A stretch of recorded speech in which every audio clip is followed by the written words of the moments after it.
So, good morning, everyone, and welcome. This is like the ninth volume. I cannot believe this, but the ninth volume of Celebrating Creativity, where you're going to hear from some epic presenters, all sharing about how they like to celebrate creativity, whether that be in their classroom or their friends or their family or their colleagues or anyone, and however they do enjoy doing that. So hopefully you do enjoy. We do have some really interesting, amazing presenters who you're going to be introduced to in just a moment.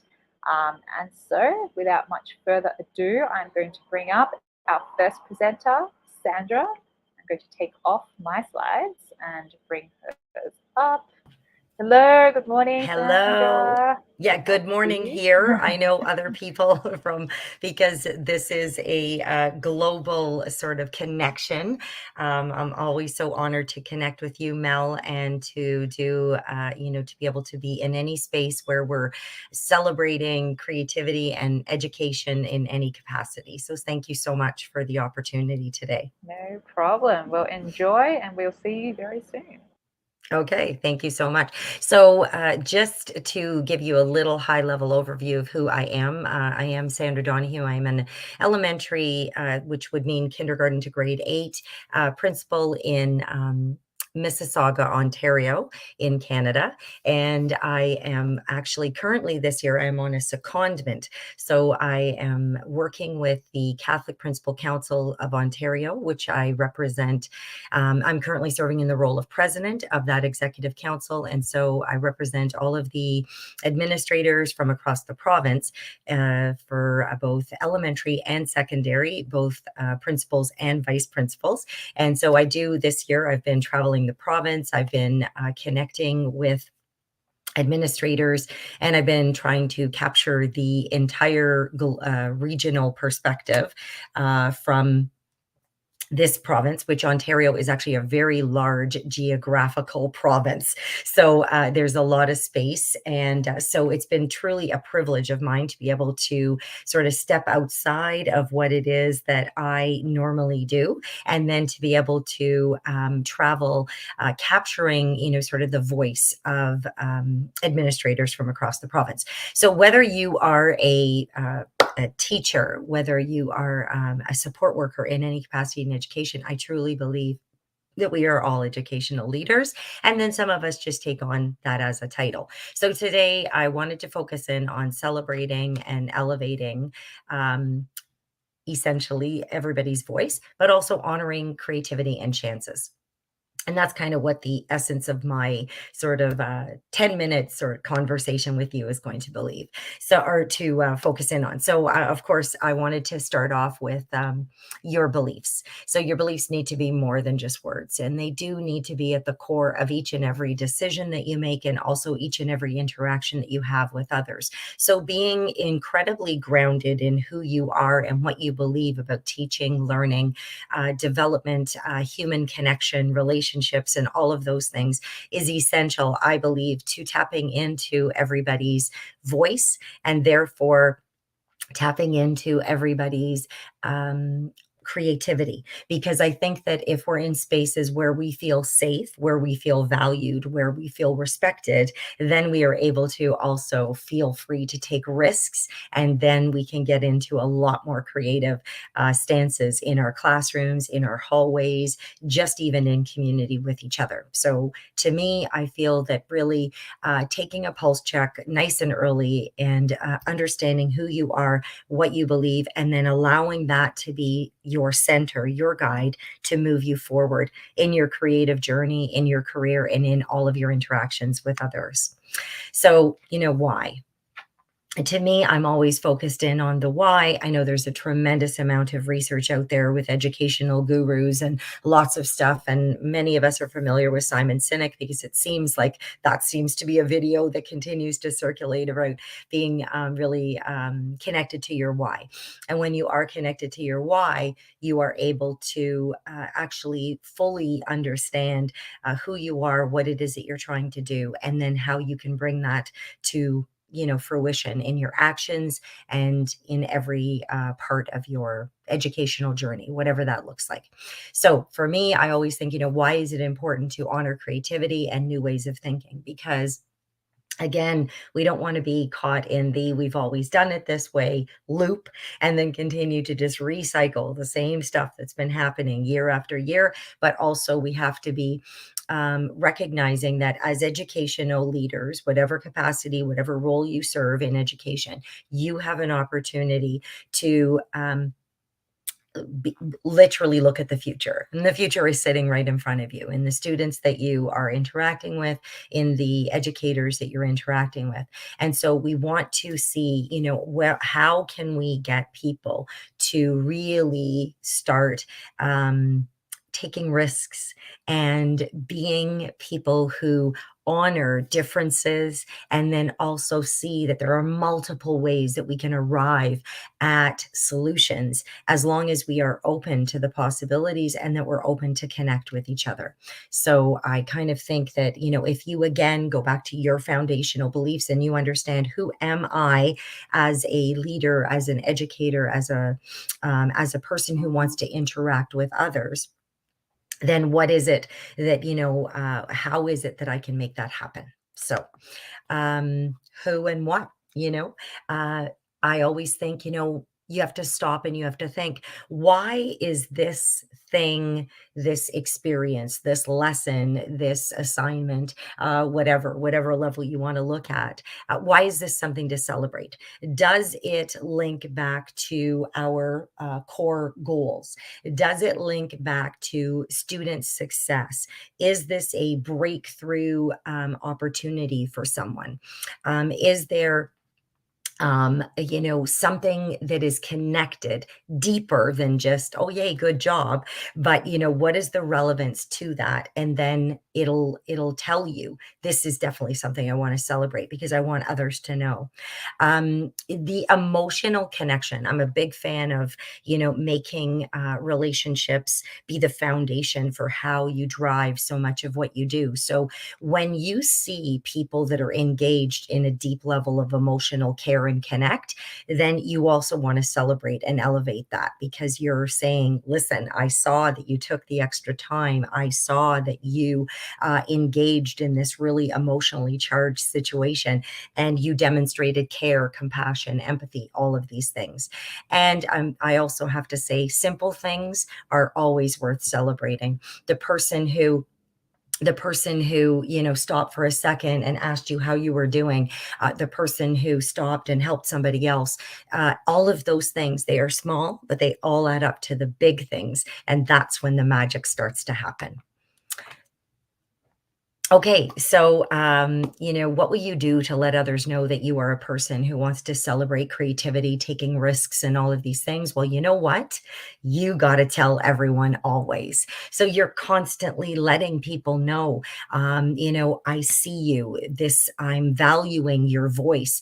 I'm going to celebrate this. So you're going to announce it. You're going to tweet it. You're going to post it. You're going to talk to people about it. So you're going to say to them, wow, this is amazing. And this is why it's amazing. And this is how it connects and it aligns to the core values of what it is that we're doing. And also, it helps to deepen your relationship with the people that you are working with, because you are able to say, look, we've had this shared experience together. And I do believe that to be a great way to tap into other people's creativity and also to foster that risk-free environment.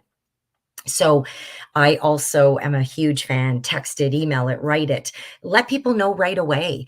I saw this today and I thought of you, or thank you. Today I noticed you stayed that extra half an hour and you worked with that student. Send them a little text, because what you're saying to them is, I value the time that you took.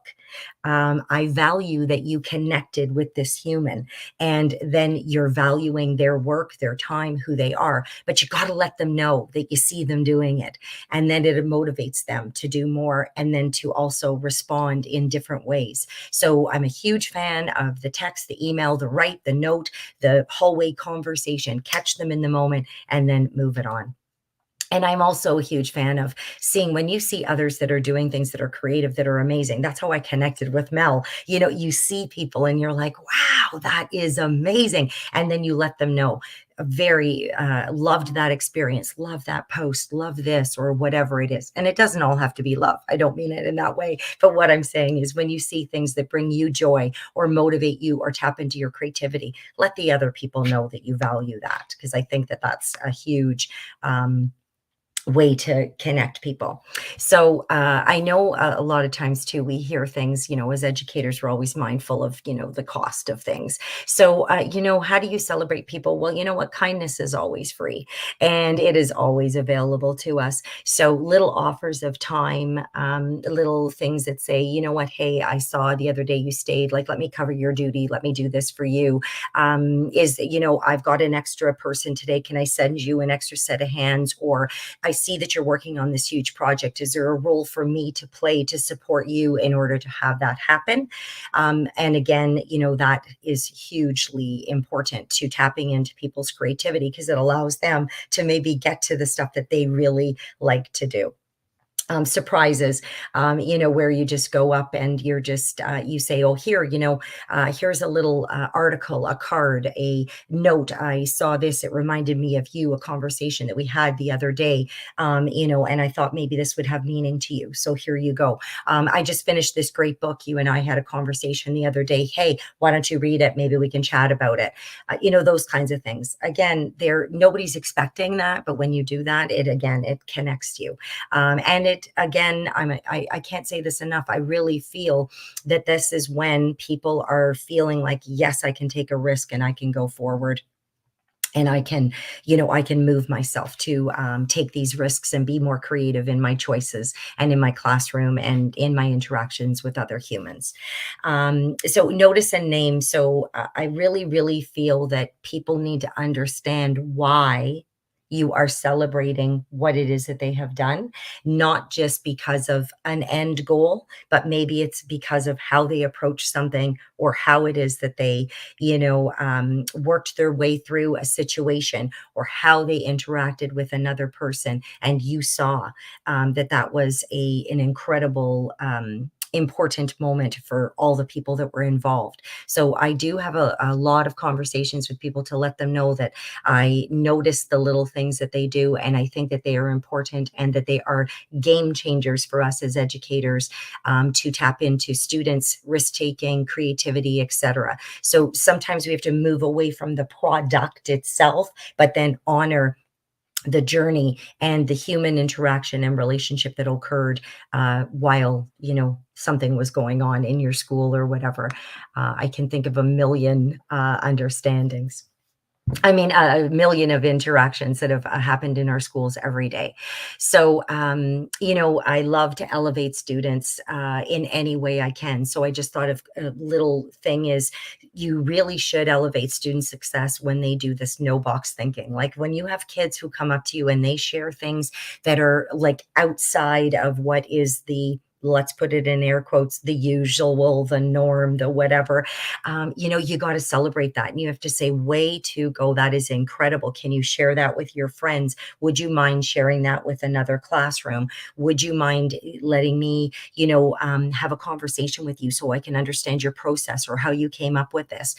Is this something that we could apply to our whole school or to other people? It really elevates students' ability to say, yeah, look at me, you know, I am successful. Maybe my success looks different than somebody else's, but this is really important. So I think you have an opportunity to do that. Elevate your teachers that are risk takers, the ones who say, you know what, I'm going to try that, or I'm going to do this, or I'm going to attend that. Let them know how much you value that. It is just so important. And then again, I say this all the time, those people who have the positive relationships and the teams, the people who work together to problem solve, the people who work together to do that breakthrough experience with with a student who is stuck or whatever it is, with a family who's really struggling. You know, elevate that, say, this is what we value. This is what we are all about. I think it is incredible because there are many people who we know can change a person's trajectory, their life, their experience, their time in school just because they've invested in a positive relationship with that person or with that family or whatever it is. So know who those people are in your building and make sure you elevate them and let them know you see them, you value them, you hear them, and then use them. Right? If you're having a struggle, and let's say you're a leader and you cannot connect to a family or a student, but you know that there are people on your staff that do, have them say, come on in. What am I missing? How can I change this and make this a positive experience for everyone? So you have to be the model and the cheerleader for constantly for taking risks, for being a person who values relationships. You're always being that, that cheerleader. So again, you are encouraging creative responses, seeking out these new ways, create collaborative opportunities. So tap into your people and say, who do you really work well with? So who is a person here that inspires you, who motivates you? And then bring those people together. Create opportunities for people to collaborate and then to be creative in their responses, and then give them the space, the time, sometimes resources that they need in order to be able to make that happen. So again, I'm a huge fan of invitations.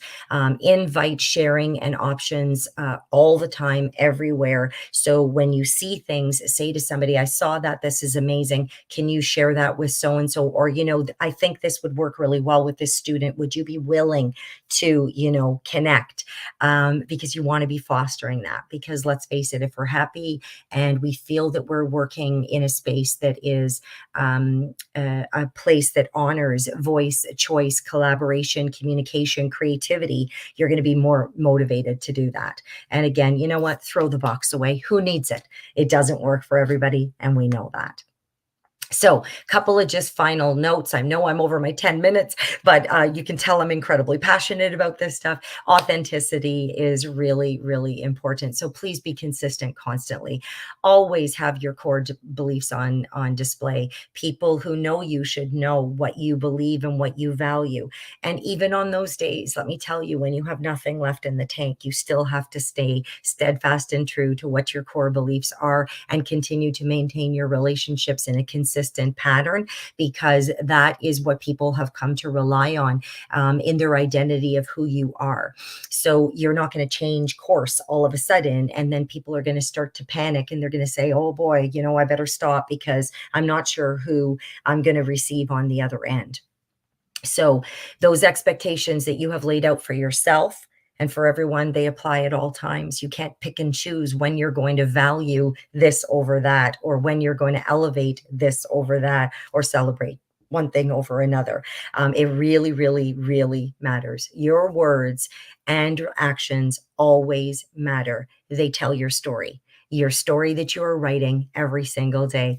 Who do you want people to know who you are, right? And when they know that, then you want them to be motivated, inspired, and safe in how they can rely on you.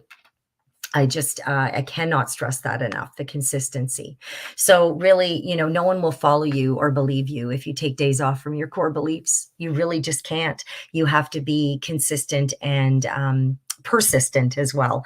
And that will allow you to develop this sense that I can be approached by others who want to take a risk, who want to be super creative and do something different. And they know that on the other end is going to be you who's going to be, okay, you know what? Let's unpack that together. How can we make this happen? What do you need from me to make that happen? And how is this going to impact the group of students that are in front of us? Because I'm a huge student-centered, focused educational leader. And I'm also a huge champion of teachers that are in our classrooms making all of the magic happen each and every day. So you have to champion both of those together and know that your collective opportunities that are afforded between, again, I'm taking of myself here, that I'm an administrator. I need to still understand that The things need to be happening at the student desk, and I need to know what is that channel that's going to make it all happen. But if I am solid and grounded in what it is that I believe about teaching, learning, connections, relationships, then I can at least have that opportunity to make sure that those things are happening. Sometimes bureaucracy and all that stuff can get in the way, but if you are creative and if you are a person who is really solid on making that happen, you'll most likely be successful. So this is it for me. I am just saying to you to celebrate, elevate, and honor. And let me tell you, have fun along the way, find the joy, see the small things, offer everyone options. Always don't ever assume that somebody does not want to participate in something. Give them the chance to do it. I'm a big fan. Use some music, do some dancing, move, connect, appreciate, and most of all, remain grateful. Remain grateful that you are a person who is in the field of education, which is the most dynamic, amazing, incredible field to ever be in. And yeah, just find the joy.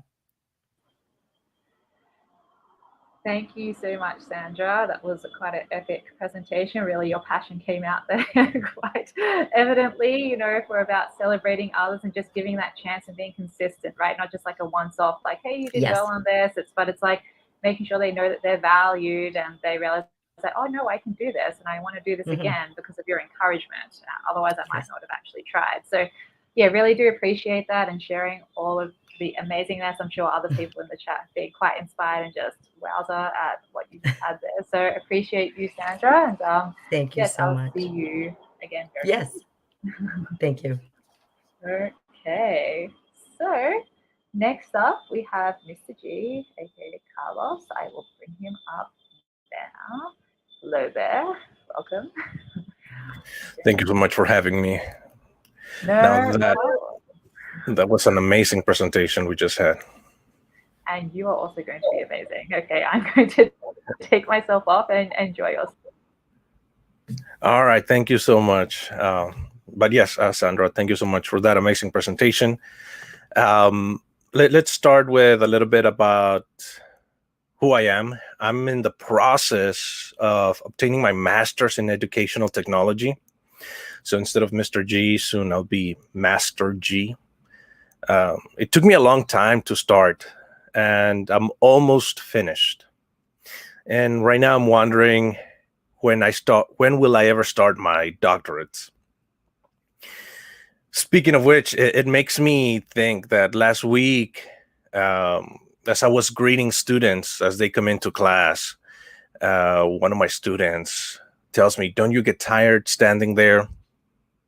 And my reply was, when I was in the military, I would used to stand at the position of attention for quite a long time.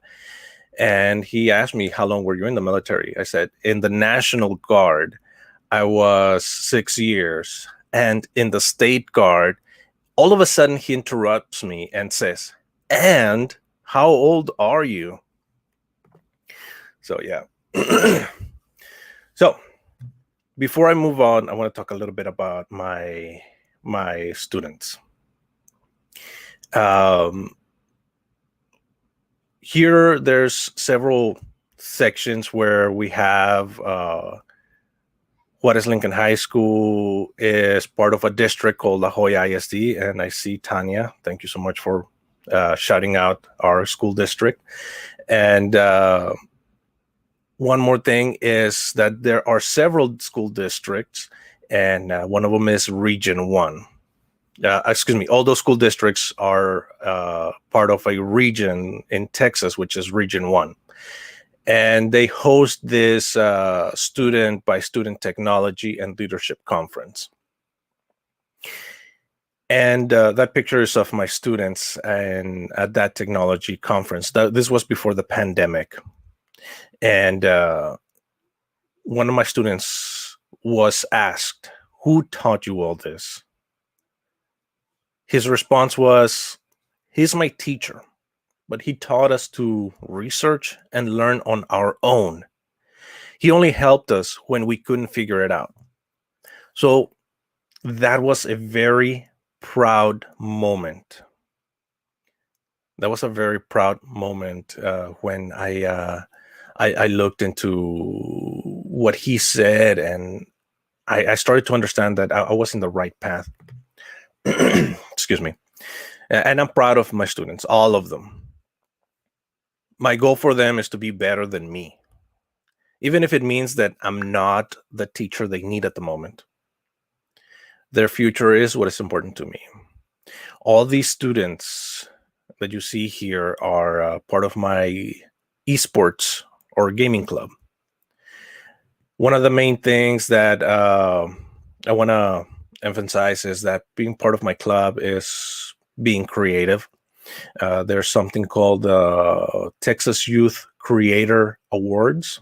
So I always have them try to be creative, whether if it's trying to create, take photos, create music, or even create a video game, which is our main thing. Um, so far, I can say that every single year, my students have won top 3 in creating video games. So we'll see how this year goes. But it's more than just that, right? It's about the camaraderie, about being there for each other. So now that you've seen my students,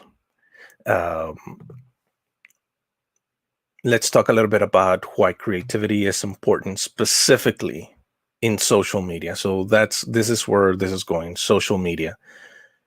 It's important for us to celebrate students' creativity in social media because, teachers can help to build their confidence and self-esteem. We can showcase students' creative work. This can lead to more engagement and motivation in the classroom. Celebrating students' creativity on social media can provide a wider audience for students' work, allowing them to receive recognition and feedback from a larger community beyond the classroom. This can be valuable for students who may not have the opportunity to display their talents in other ways. Finally, celebrating students' creativity on social media can help to foster positive school culture and promote the importance of creativity and self-expression. It can also inspire other students to explore their own creativity and passions, which can contribute to more vibrant and dynamic learning environments. So this is what I'm getting at. Me as a high school teacher, it's important to celebrate students' creativity on social media. And one thing that I want to show here is especially when students teach each other, it's important to celebrate this creativity. And here's an example of what happened this past semester.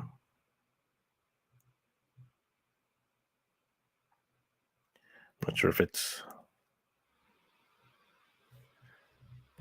Let's see, I need to press play, I guess.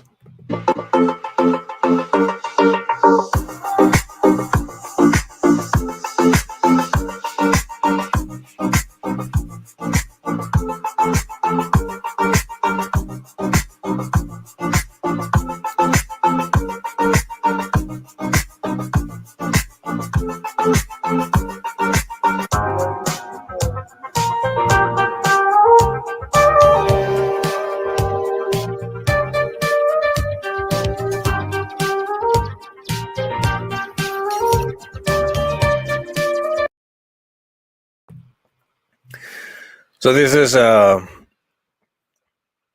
my students. Yeah, as Christine said, my students teaching each other. One starts by learning the process, and then that creativity spreads, right? And this is amazing. This is what I strive for. It's me, and you have heard this term before, not being the sage on the stage, but the guide on the side, right? And that's like the amazing part of what you're seeing here. It's not me being the teacher, it's me just facilitating their talent. Yeah, just like Tanya said. So, guess what? I tagged Canva on TikTok and other social media, and they noticed that I was using their software for creativity or their website. So they decided to say thank you, like this. Something arrived. It's from Canva. This is exciting. It opens to a greeting card with Canva's core values. Before looking inside, let's remove the fluff. Yes, a rubber ducky. Everyone needs one. Bath bomb for my wife. Nice. A tote bag. I love it. I have loose cables I need to arrange. Stickers for my daughters. I'll keep some. From dark to light. What's this? It looks like, well, it is a candle. This looks mysterious. Let's open it. Now they're stirred all over. They are daisies. I will grow these in my classroom. Another mysterious box. It is a wonderful notebook, leather bound and elastic bookmark. The triangular pen is very nice too. This tea I have to try.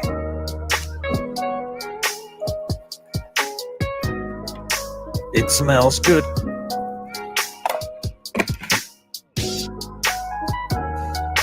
These mystery boxes are suspenseful. It's an iPhone stand. Except, I'm an Android guy. Canva sent me this because I was teaching a student how to use it for laser engraving and cutting. I gave it to that student who has an iPhone. And the daisies are growing. Yeah. And so are my students. They grow every day, and that's an amazing thing to see. And yes, everybody needs a rubber ducky, right? Last year, also on TikTok, not that I'm trying to promote TikTok, but just social media overall. I'm just more into TikTok right now. Is that last year, Rocketbook sent each of my students a Rocketbook. If you're not sure what Rocketbook is this like you write on it, but it uses a special pen that you can erase. So, all right, Tanya. Yes, Team Android. So Rocketbook, yeah, it's amazing. You can erase it and reuse it, and you scan it with your phone, and it's amazing. But moving on, sometimes we forget the good that we do.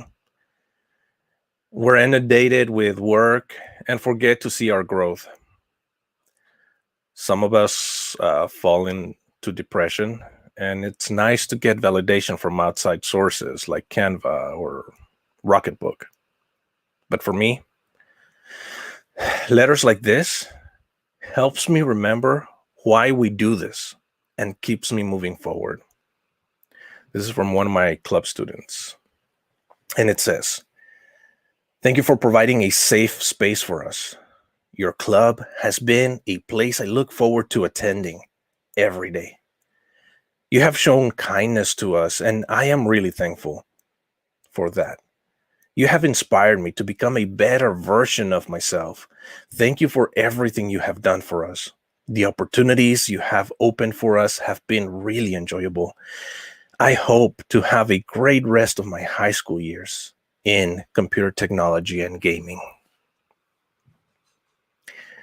This is important for me, and I don't always know if I'm doing good or not, and sometimes I feel that I don't. But I have to keep these letters and put them somewhere, and even promote those letters on social media, so that I can remember that we're going in the right direction. So thank you so much. That's all I have. On social media, I am at edgoogdroid, but on Twitter, although I do have a Twitter, I do. I also have something called Mastodon. So if you prefer to follow me on Mastodon, you can follow me on edgoogdroid at geg.social. Thank you so much, everybody. Wow, I'm just like looking at all of these comments from everyone, just putting them up. Everyone's so resonating, with what you've been sharing there, Carlos. And I think they really appreciate, everything. And I know it's like hard sometimes, sharing these things out to everyone. And I think everyone appreciates you doing that. So really, thank you for doing that. There's just so many messages coming up right now. I'm just trying to share them all, but yeah, I really appreciate your share there. And yes, very close to being master. I feel like you already are a master, but I mean, that's still very exciting. But yes, so thank Thank you. you, everyone. And yes, we'll see you again very soon. Okay, yes, so many messages here, and I'll just like put them up. Like Betsy's just joining in from Guatemala, which is very cool. Okay, so our next presenter is from a different part of the world, Nagham. I'm going to bring her up now. Good evening there. Hello. Hey, Mel. How are you? I am doing very well at the moment. I'm enjoying these shares. Yeah, wonderful presentations by Sandra and Carlos. Thank you so much for sharing all of these ideas and what their students are doing. It's so nice. So I will bring up your screen in a moment when you are ready, okay? And enjoy yourself and see you soon. Thank you.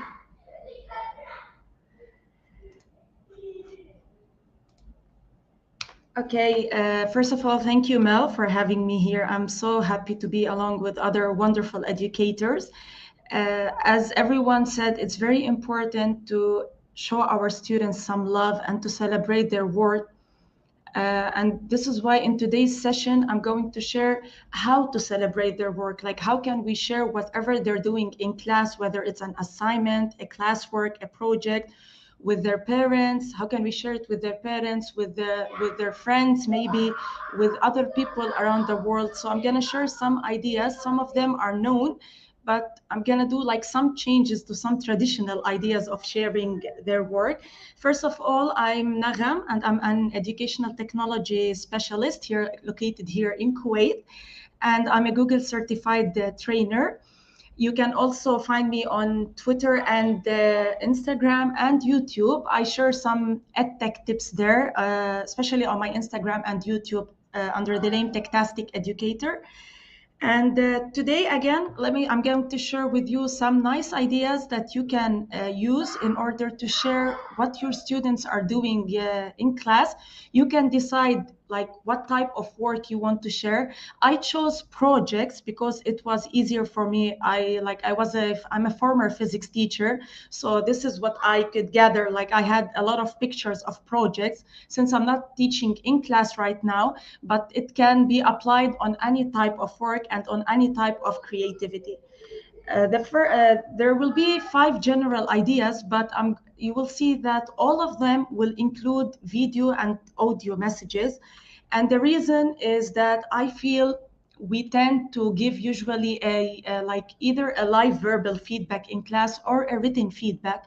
And it's very important for students to keep this feedback with them. Like, I know students enjoy if you send them a video message, for example, or an audio note, so that they can keep it, they can share it with others. And I'm going to show also how can we share it with others in a different way, rather than just typing an email or a note and send it to the parents.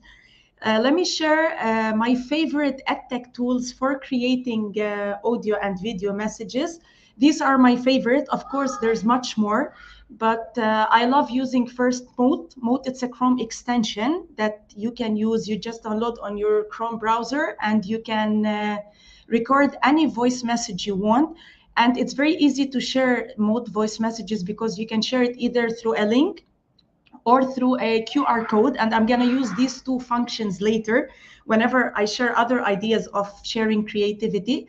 Also, Microsoft Flip is my favorite because you can record video messages along with adding stickers, filters, text, or you can also record audio messages on Flip. Any screen recording tool like Screencastify, Loom, you can even do it on using the camera of your laptop, for example. And one of the best tools recently, I'm in love with this tool and I can't wait to share it with other teachers. If no one tried yet, or if any teacher didn't try yet, the Animate from Audio from Adobe, it's so nice. And I think it works well with elementary students. I think even like KG students and middle school students, instead of just, let's say, a student finished their work or they did a creative work that you want to share with everyone and you want to thank them, you can thank them in a very nice way rather than just, again, writing a feedback by using the Animate from Audio Adobe. I'm going to show you just a small sample here. It's just you record your voice message on any of the characters that are there, so you don't have to worry. This is an example. So you just record an audio message and you don't have to show your face, so you don't have to be worried about showing your face there because you can choose any of the characters available. It's so nice. Imagine sending this video to one of your students through email or in other ways that I'm going to share now. So you can add this video either directly through an email or through a link or something, or add it to a newsletter, certificate, and so on. And this what will come next. So I'll go back to the slides here. And since we're talking about audio and video messages, let's see how can we add them in a creative way to celebrate our students. I'm going to start first with customized newsletters and certificates. And when I say customized, is that rather than sending just a general newsletter, you can customize it by adding, for example, a voice message from you or a video message, as we said before. Or maybe I love the idea of asking other teachers. Let's say you finished a project with your students, so you can ask other teachers to record a voice message. Let's say other science teachers, for example, if you've done a science project, to record a voice message, and you can like gather all the voice messages or all the feedback from other teachers, the principal, maybe the coordinator, and put it all together in one certificate or a document or a newsletter. These are my favorite tools, again, to create wonderful newsletters and certificates. I love using Canva because they have also ready templates that you can use. Google tools, for, of course, Google Docs and Google Slides, and also Adobe Express. You can also find the templates there, and it's easy to create newsletters and certificates. But again, a lot of teachers, they already send weekly newsletters or they send certificates. But what about sending a newsletter, for example, especially for a project that was done in class? So for example, again, all of these are samples. These are not real newsletters or certificates that I created. You can create a newsletter only about the project that the students completed. And what's nice is you can add, for example, if you want to add a video thanking the students and sharing it with the parents, let's say, you can generate a QR code from your video, or let's say share it from Google Drive and create a QR code and add the QR code to your newsletter. In this case, you can still send a newsletter as not as a digital copy, as a hard copy, but they can still watch the video. And I think it means a lot to the students once they see that you are thanking them and appreciating their work and celebrating their work along with their parents or whoever you want to send this newsletter to. So again, either using a QR code, which can be done also by using mode, for example, if it's a voice message and not a video message, or you can, if you're sending a digital copy, just add a hyperlink to, for example, a Google Drive that's full of videos from different teachers, or to a voice message that you recorded. So in this way, you customize the newsletter that rather than a static one with just typing information and thanking students in a special one. And it would be great if you can share a video to every specific student. So you are celebrating not the whole class, only specific students.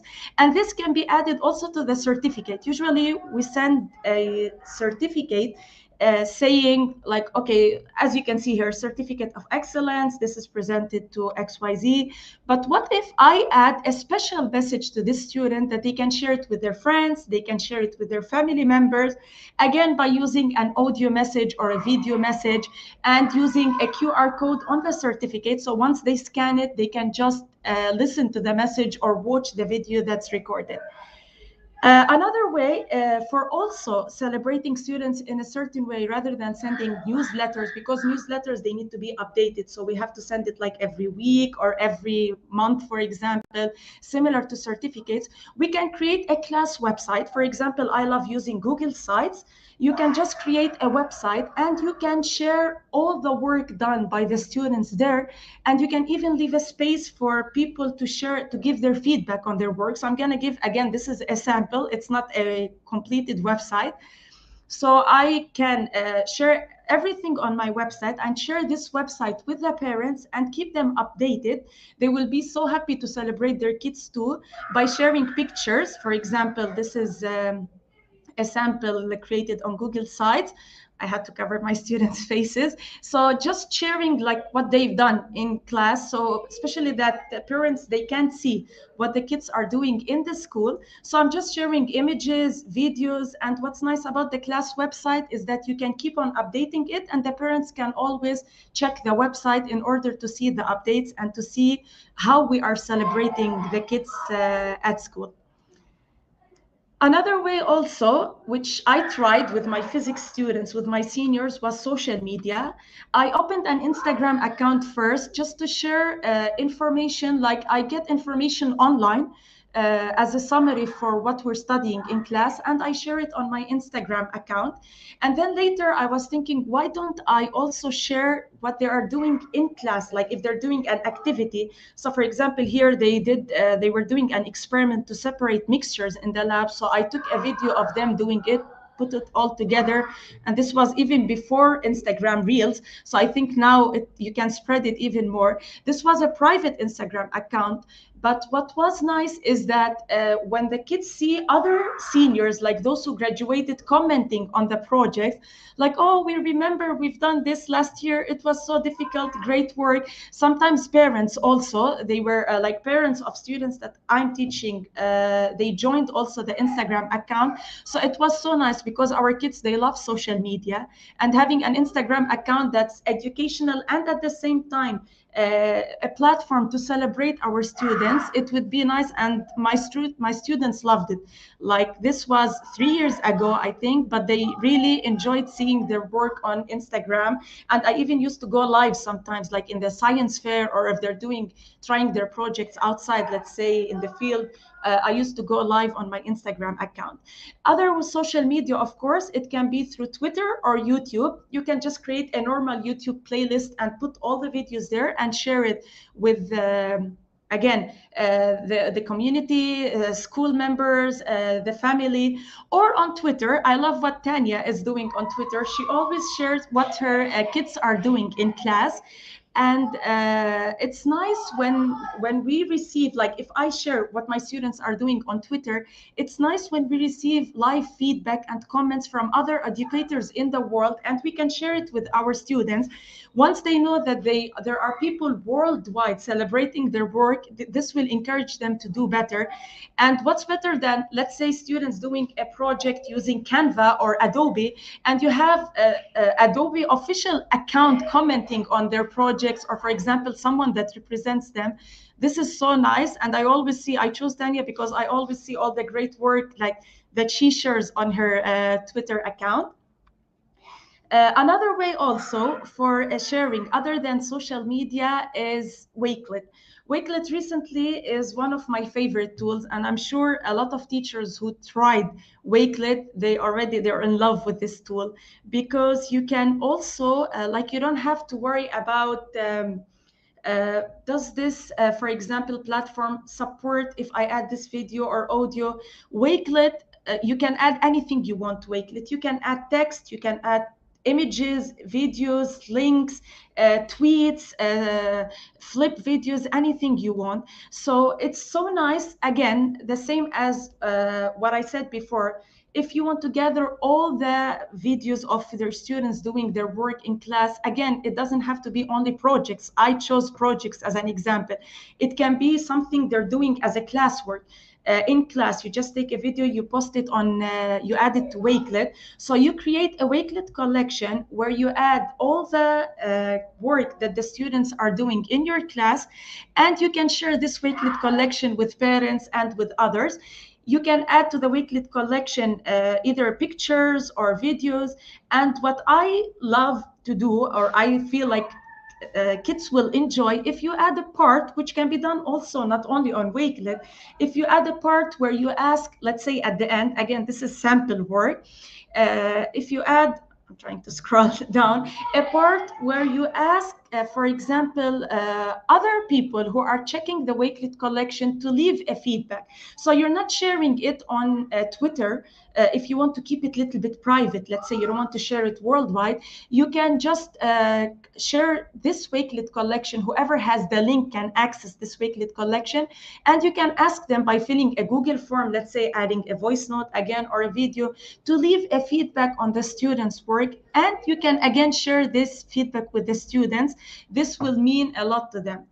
So I'm focusing on audio and video messages because it's always, we always find like we're using the traditional way of, okay, filling a rubric when they do their work, or whether it's graded or not, whether it's part of their classwork, we just give a verbal feedback, let's say in class, or we write a comment on the LMS, let's say, or we send an email. But it's better to share it in other creative ways, and these are simple ways. Like recording a voice message, I think it's easier and it takes less time rather than typing a feedback.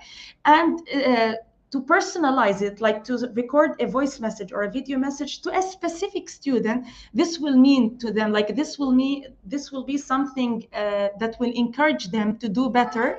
And again, share it with their family. They love sharing it with the family and with other educators worldwide.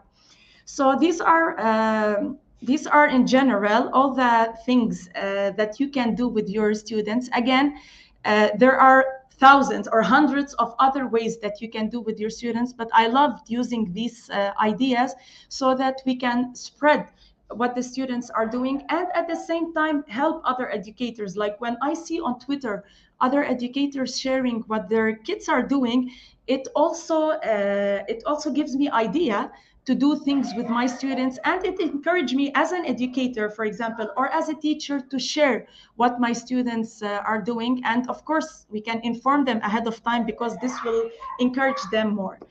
So this is everything. Of course, if you have any question, if you want to share something, you can always find me again on Instagram and on Twitter. This is my Twitter handle and my Instagram account. And I hope you found all of these ideas like helpful. Feel free, if you try any of them in your class, to tag me anytime, and to again, feel if you don't mind to share what your students are doing, keep on sharing it with other educators, so that we celebrate your students at the same time, and we you inspire other educators to do the same work with their students.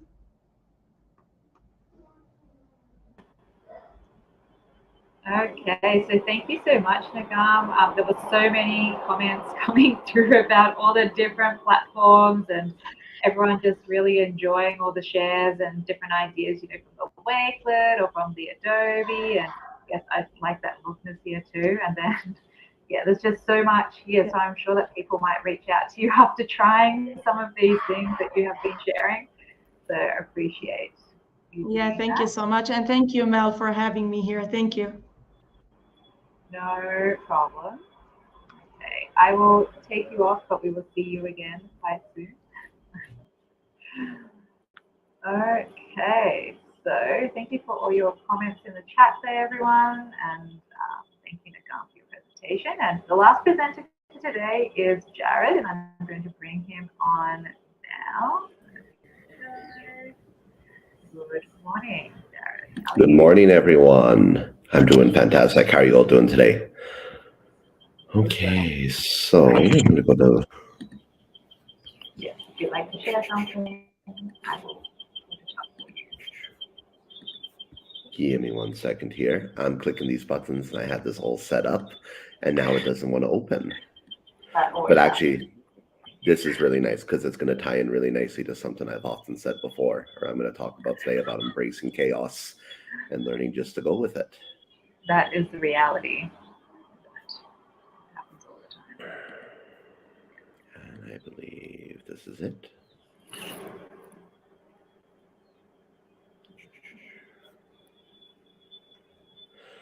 So, my name is Jared Hamilton. I'm currently working and teaching in Dallas, Texas right now, and there is the slideshow that I have. Perfect.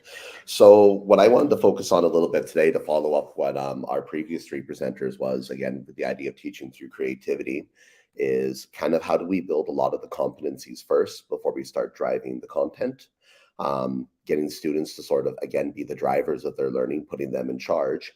And something that I've learned to, really bring into my full life here since I started, coaching, not just in Canada, but also in America, as a hockey coach, this sort of phrase that they use within our module is called embracing the chaos. We talk a lot about what good teaching is. It's always going to stay the same. We find lots of different ways to kind of get our kids engaged and motivated and everything like that. And, sort of one of the things that I kind of wanted to look at was, well, how do we get them started on this? Like we say all these cool technology things. And I think a hard lesson I've had to learn in the last 2 years of being an educator is that I'm not as tech savvy as I thought I was, especially with what the kids are doing. I find programs, I want to do this and I want to start with that. And then I realize, okay, these are not programs the kids want to use or programs that they are using or ones I'd have to teach them to do, or there's something else they want to do. And then maybe I'd find that one student who maybe they're just not into the tech yet, or they need something else to get them started. So that's what kind of got me into this idea of, like, well, how do we take some of these things that we're doing in the classroom here and we start getting them onto the computer for the kids? Or how do we accept the fact that kids are just going to do whatever they want to do and we just want to get them moving and started? So, the slide I kind of have here was a time where I was doing some fun lessons with the kids. The one on the left here was just trying to collect some fun data.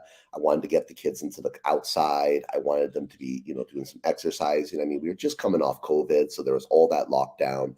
And I wanted to sort of embrace what they had. So like you have your phones. So I want you guys partnering up. I want you guys recording your steps, just walk at a normal pace, like write the times down that you have here. And then I just want to start looking at what would this look like if we started graphing it? What would you notice here? And then start bringing in maybe some of those math concepts that we were about. The middle part here was just kind of getting into a point where I just wanted to, get some kids who were just out of math and just get them drawing and talking about numbers. And then once we did this, saying, okay, like I have all these cool drawing programs here. Like I just want you to find one and start building what you did here. So anything from like working with Canva or Google or, Apple, like what do you have that you want to digital draw? And then just seeing the kids working with, all the different things or pulling out Apple pens. And then the fun one here that was doing was just trying to teach the kids a game, like pictocross and stuff like that, and say, well, how would we build a pictocross? So you guys drew one out. We made a cool picture. We wrote all the puzzles in. How would I get you guys to design this online from anything like just something as simple as a Google Sheet? And then that kind of got me into, other projects. I love doing video game design and I love coding, music, all these different things. But then where I really wanted to kind of focus today is that entry point, like how do you get kids where you say we're going to build a video game and you see some students, they get so nervous and they get so scared, like a video game, like that's just so much. So how can you just get them started with something simple? Like here's some graph paper, here are some markers. I just want you to start animating for me. And we're going to use really simple pixels and getting them to draw, design, to try pencil crayons, to try different colors. The picture on the left, we actually were working with 3D pens at that time. And, how do you now start saying, okay, well, if you took all these little boxes and you started putting them together, like now we're starting to build a background. So now they're starting to learn, okay, this is exactly how I would make a video game. And then now, getting that transfer where I want you now guys getting into a Google slide and built in the background, or I'm actually going to open up some of these cool animation programs and I want you to start doing this. And then again, all those fun things in the background, like how do we start collecting, like, we say data on this, or how do we start getting assessment? And, kind of throwing the kids in charge, saying, okay, well, like, you guys can be videoing each other as you're doing this. You're going to be taking the pictures. So in a lot of cases here, like, these are the students in my environments who are grabbing these pictures for me. Um, and they're sharing them within what we have, like our public forum. We're trying to make them mindful of certain things, like be mindful of faces or identities. We want the experiences to be authentic, so like I don't necessarily want you like alerting everyone you're taking a picture, but maybe just kind of come up and grab a photo, make it more authentic in the moment. And then again, like, what are we noticing? This is a really great one that I had on the left, where a student picked up on the perfect symmetry of the Goomba. Like, technically, if you knew how to draw this half, the other half is exactly the same. You would just copy it over. The one on the right was sort of in the tagline where I thought was perfect to embracing the chaos. Like, students were just making things all over. You kind of saw the mistake, and I loved throwing that one in there too. If you see on the bottom where the Goomba wasn't quite the right color and they actually put an X through it, but getting them to the idea of, like, don't throw it away. It's not a bad thing. It's actually really good. And you never know, like, we might look at that one day and say, that's actually was a better, the skin, like a better color than what we were using. And then again, the thing that was really exciting for me is when my kids at home realized I was doing this, that this is where the middle picture came in. Like, they were all over this, like, Dad, like, I want to do this. So all of a sudden, I'm in a situation where I'm finishing the school day, and I did this for hours with one of my grade 5 classes. And I had everyone from my grade 2 child to my kindergarten child to my kid, that's my little boy Andy there in preschool, who was up there doing this with me, trying to build his own little storyboard about Mario. Again, just jumping into a simple technology. I want to tie that into something I said at the beginning. This is one of the hardest things I've had to let go as a teacher. But just this idea of, I don't want to drive the higher programs anymore. I mean, these students know better than I do. I mean, they're sharing things with me on social media that I never knew you could do. They're showing better animation programs than I ever thought were available. And the one thing that I really appreciate is it sometimes comes to an equity part. One of the reasons I love starting this way is, sometimes as teachers, I feel our hands are tied. We're in environments where we don't have money, we don't have the computers, we don't have the software, or we have all the tech issues, like kids never brought their chargers, the Wi-Fi is never working properly. And, how can I go to a parental group or a teaching group and say, I need to do this, but my budget is only like $80. Okay, well, I have enough graph paper, I have enough markers that I can drive this unit with that alone. And I find that even by starting that way, like, even if I had the things available, this is my social emotional learning, this is my community, this is my mindfulness. Get the kids building these things, coloring, get them thinking about what they're doing and where they want it to go. Let them just have some talks, build relationships, community, and let them get really inspired and passionate about it, so that by the time the technology does come in, it's like I was saying on my first live, they're the drivers of this. They want their Mario to come to life. This ties into other things I love doing. Again, I want to work with the technology the kids have, like their cell phones, smartphones. I love working with Pokemon Go. I'm an avid Nintendo nerd. I play this all the time, and nothing gets me more excited when I can get the kids hooked up on this. It's a free app. They get to design their own avatars and their skins. And it's just, what, guys, we're taking our learning outside today. We're going to go for a walk. And the kids are like, well, what do you want us to do? I'm like, well, we're going to go outside. We're going to walk, just talk. I want you to play this game. Hey, if you don't have a phone or you don't want to download it, that's okay. Like, just share with your friend, and we catch Pokemon. We start looking at things like the steps and kilometers that we were doing in a day. I get them thinking about some of the other things in the background, like the egg hatching, what we caught. And then I'm able to come back to the kids and say, we just collected a huge amount of data for when we're going to start doing our statistics. Oh, I love the hashtag nerd. That warms my heart so much, because this is definitely up my alley. But we have all the data we need to start jumping into what we're doing. So all of a sudden, like, I've got my scientific inquiry here. You guys made a tally chart. You guys were collecting the data. We talk about why we write the numbers to summarize everything.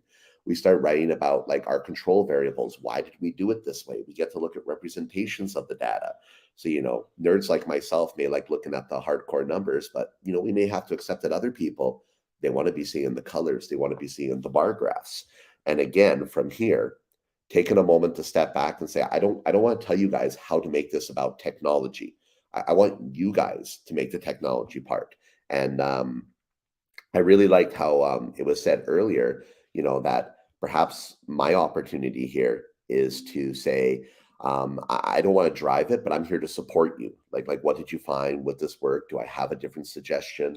And really kind of push that aspect of it more than me actually saying, this is what I want you to do today. My job isn't here to be like pushing step 1, step 2, step 3. This is our algorithm. My job is to be sort of like hiding in the background, listening to what you're saying, writing notes down, making comments for your portfolio, or maybe sitting down myself every now and then with a group of students and having a conversation about what you're doing and what you think about this and how could we make it pop more. And again, this just becomes a great story for me. This one here I did with my daughter, by the way, at home, because again, it was just one of those things that once she found out I was doing it, she was just like, Daddy, I want to go do this. She's grabbing her shoes, she's getting her iPad, she's starting it up. Daddy, give me your hotspot. And we went out and did the exact same thing. So for me, it was, like, again, I want to take maybe a different voice aspect here. It wasn't just doing this with my students in the classroom, but it was an opportunity for me to say, I got to actually go out and have some well-being for myself and spend some family time and do these things and maybe get a sense of wonder thinking, when I usually did this, I thought this was a middle school activity. And then I'm looking at my wife and saying, this is elementary. Like we can get kids in grade 3 doing this. They all have their iPads. We could get a district download of this. We could get the kids looking at this stuff here. And I thought, like, could you just imagine that one day? Like, I know it would probably look really crazy. But again, I want to go back to the hashtag of embracing the chaos. 20 elementary kids just going out for a local walk with their iPads, hooked up to a hotspot if we could set some of those up from the district, and just collecting and playing Pokemon and thinking, oh, we're playing games, we're having fun, but then bringing that back in and saying, now look what we're going to do with it. And again, the thing that I love about this story is, I mean, I'm a bit of a world traveler, although I think now in Dallas, I finally found home and I don't think we'll be moving anytime again soon. But I've done this activity in England, I've done this activity in Western Canada, and I've done it here. And all these bar graphs look different. And my daughter was one of the first people to ask the question, why are they different, Daddy? And I was asking, I don't know. But then we started talking like, well, Canada was really cold where we were living. Like, wouldn't we expect to find more ice Pokemon there? She goes, well, yeah, of course you would. Because like, how would they survive where it's somewhere warm? And then, being in England, like, hey, look at all these region exclusive areas. It's like, we're talking about the cartoon now, like Ash Travels. And, these Pokemon aren't in these regions, they're over here. And before you knew it, we were having like conversations about like, animal systems she was learning about. Like, well, why don't lions live in Texas? Why do they only live in Africa? And it opened up a whole new facet. And then before you knew it, we were like back into the technology side. We got to start finding YouTube videos. We got to start asking questions in Google. And that was just something that, it didn't start in my classroom, it started at home, but it came back to my classroom afterwards. I'm seeing an awesome comment there, absolutely augmented reality. And that's something we talk about a lot too with video games. Like, could you imagine one day if augmented reality took over video games? And like, what would that look like if we all actually went out to this big field and we played a game with our, headsets on and everything? This next slide, again, kind of embracing some technology. This is more of the hands held on. I'm a huge believer in Ocelot, and this is a fun activity that I ended up designing. And again, this is one that my daughter did that I shared after I did with my students. I wanted kids to be thinking about the code. And, sometimes I get nervous with coding because like we start it, the kids get excited, and then you notice that point where like the interest starts to wane. And then it's like, okay, is it just that they're interested because they're coders? Are they interested because it's their jazz? Or did they not understand where do we go next? So I made this awesome activity where I said, we're going to play Super Mario Kart. So even the kids didn't know how to play Mario Kart. I said, guess what? We're having a community party. I informed all my parents. I brought the video games in and I played Mario Kart with all of them. I set up my Super Nintendo Mario Kart. I set up my N64 Mario Kart. I set up my Wii Mario Kart, my GameCube, and I set up my Nintendo Switch. So there's lots of different things to try. And the whole idea was just to get these kids thinking, How does the game work? How has it evolved? And again, it's that video game design. Look how much this has changed. I'll storyboard a little bit here, but sometimes I tell kids, this is how I know how old I am, because this is what my video game looked like when I was a kid, and this is what it looks like now. That's my history. That's how long I've been alive for. But anyway, I put the codes to what would happen in Mario Kart. Where would we expect to speed up by eating a mushroom? Where would we expect to slow down going through a water patch? Oh no, I got hit with a turtle shell, and like now I'm going to spin out. And just getting them to think, hey, there's the finish line. I got a star. We're going to go as fast as possible. But again, getting them to storyboard and saying, now that you learned how to do all this, guess what? Let's find some coding software, and now we're going to start building it technology digitally wise. So those are just some fun things I've shared. This is an activity that I have that I would love to give more on, and I'll talk about this in a bit. We have Valentine's Day coming up on Monday, and one of the things I love talking about is how to draw like math shapes. And this is like a math heart called a cardioid. So it's a very simple activity to do with kids. You can get them to draw a circle. I get them to label the numbers from 1 to 60 on it. And then I got to go back. And now I got to get a chance to play the video. And where's my button to play that video?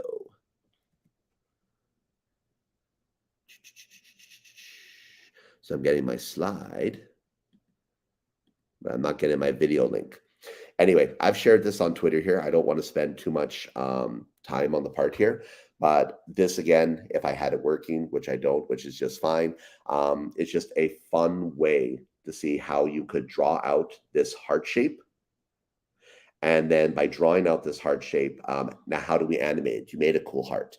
You can throw them all up on the classroom. Again, it's an inclusive activity. It's paper, it's markers. You can decorate the whole class and have some fun with math. I love to tie it into like even things that are on Pixar right now. A lot of kids have Disney Plus, or they can get a free membership for a month to watch it. But this is how we use computers to draw Buzz. This is how we use computers to draw Woody. So this is actually like a real life skill we're using. And this one here was the one that a student did, and they use stop animation. And then again, we can jump into other ones where the kids can use, iMovie Maker, or they can use Scratch coding. What I wanted to kind of do here, as we're just kind of finishing up, is just to say, like, these are the big things that I try and hit home when I do this. I'm looking for student communication. Again, a lot of the photos that you were all observing there were not taken by me. My students were using our school devices, or they were using, with a permission form, their own personal devices and sharing them to their social media platform of choice. But getting them to communicate, getting them to document, get them to listen to the conversations. It's an idea of pushing their creativity and critical thinking. Their social emotional learning, their personal identity. I start leading with this. They take over, in my experience, to students fairly quickly. What is you really excited about? Are you about animation? Do you want to be using like COSpace is a really good one that I like using for augmented reality and getting kids to simulate their ultimate fighting worlds and their well-being. I know how hard these kids work. I know what other classes they're in. And I don't know if I'm right or wrong for saying this, but sometimes, when you hear kids saying it was nonstop note taking, we had to do all these projects. I'm being like pushed to get the best grade possible, and I'm exhausted. I sometimes think in my brain that maybe I need to do something different. So this class is going to be like this, and we're going to learn like this, and this is going to be how I take a little bit of load off. But I'm still teaching you. You're still learning, and you're still pushing yourself forward as an academic scholar. We're just going to do it a little differently, and maybe, kind of like a karate kid. Like that's the way I like explaining to the kids. I know I asked you to wax my car, paint my fence, but you actually learned a lot more than you realized you learned. I now need to make you aware of it, though, so that I can get you to the next level. We talked about community and relationships, getting the kids to do all the stuff together. This is my gradeless assessment and portfolios. I'm a big believer of throwing the grade book out the window, that at the end of the day, you don't need a number to know what this kid knows. You can just talk to the kid. You can look at what they're producing, what they're sharing, and you can clue into where their competencies are at and where their academic ability is at. It's my UDL. It's my equity. Like, this is how I do something that everyone can do. Everyone has a way to come into this activity and participate. And then we just have different ways of driving it forward and pushing it up. And it's cost effective, which is the big one. I'm trying to look for so much that it doesn't cost money. These are free apps, or this is the way that we can try and get some sponsorship where people can share things with us.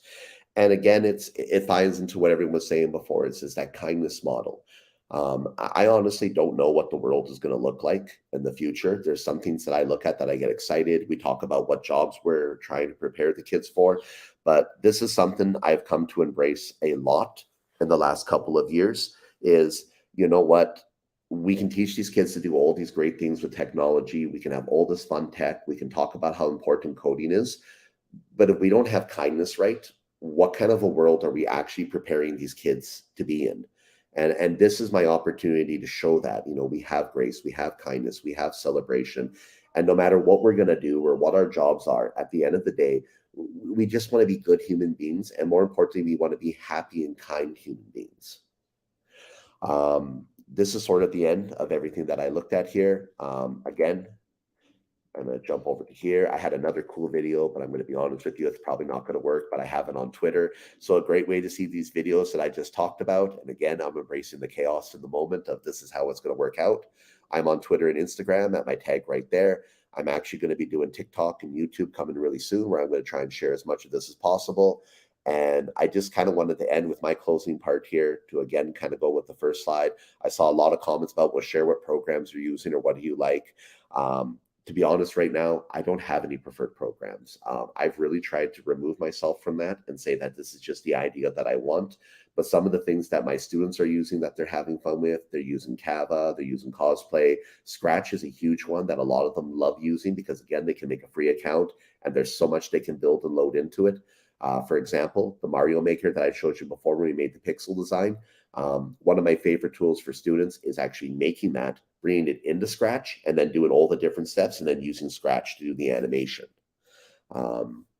That's sort of my close here for today. I just wanted to say thank you all for having me here. And again, feel free to reach out to me on my 2 taglines if there's anything I did that you have more questions about or anything you'd like me to share. Thank you, Jared. That was pretty epic. So many comments in the chat all about all the amazing creativity that's going on in your classroom or outside, like with your family, all the different you tried. Like Pokemon Go, I have not played that for ages. I remember I was obsessed when it first came out, and then I haven't used it in ages. But it's so interesting, like the sort of data you can get, right, from being in all these different countries and then collecting that and comparing, and like the discussions you can have from there. Really interesting. I did not think about that, but I dropped the link to the video, Nagham, sharing that, the one that you shared on Twitter, so people can get more insight about that for Valentine's Day as well. So thank you very much for that share. And what I'm going to do now is I'm going to bring up everyone else, and you guys can share if you want to share something else. It's Sandra, Nagham, and G. And did I put everyone up? Yes, I did. Okay, fantastic. So basically, this part, you guys can share like a few words, whatever you want to do as a close. I know, Jared, you just basically closed, but if you also want to share something again after, that is also fine. So yeah, you guys can choose who wants to go first. I guess I can go. Creativity is something that is always evolving. One of the things that is going to change a lot right now is with artificial intelligence. And an important thing to keep in mind with creativity is how creative are you as a language artist?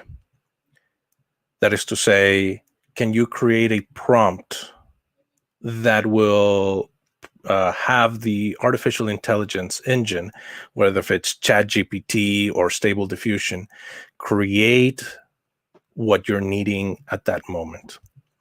So language arts are going to be very important in that sense as far as creativity is concerned, because artificial intelligence and the prompts that you're going to provide for that is going to be, actually there's new jobs for that now. So something to think about.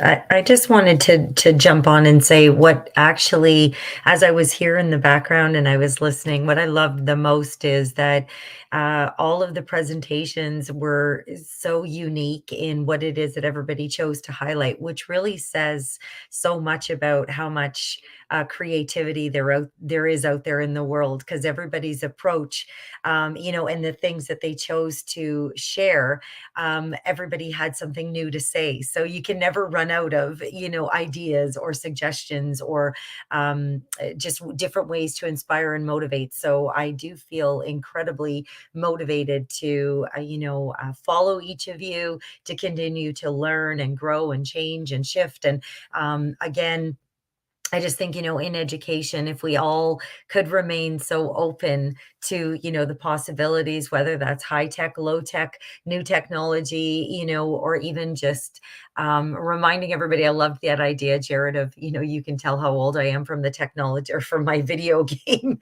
evolution or whatever, right? And you just think about different things about, how we all started and sort of what continued to motivate and inspire each of us. So as long as we remain completely open to the possibility that we have no idea what the future holds, but also that they're willing to occupy spaces with others to go along for the journey and the ride, I think, we can continue to be inspired by education itself, and then be inspiring in education to others. So thank you so much, Mel, for creating this platform in this space. And I did have an opportunity to go back and see some other of your videos, and they were also just equally inspiring. So thank you so much.